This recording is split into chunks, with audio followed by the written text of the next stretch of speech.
ગઈ તારીખ 25/6/2024ના રોજ ભાટિયા આઉટપોસ્ટ કલ્યાણપુર પોલીસ સ્ટેશનના નાવદરા ગામે એસઓજી ટીમ તથા સ્થાનિક પોલીસ ટીમ દ્વારા ડ્રગ્સ અંગે જનજાગૃતિ કાર્યક્રમ યોજાયેલો હતો।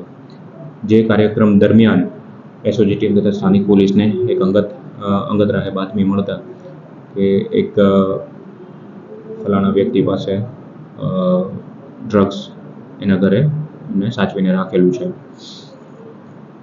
બાતમી મળતા તુરંત જ સ્થાનિક પોલીસ અને એસઓજી ટીમ દ્વારા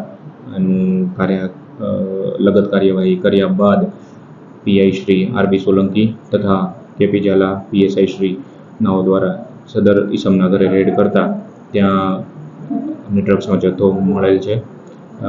જે ડ્રગ્સ 40 પેકેટ ચરસ હોવાનું માલુમ પડેલ છે, જેનો કુલ વજન 42 કિલો હતો અને જેનું કિંમત 21,06,75,000 જેવી માની શકાય છે। આરોપીનું નામ છે દેવશીભાઈ રાજાભાઈ વાઘેલા। આરોપી માછીમારીનો ધંધો કરે છે અને આ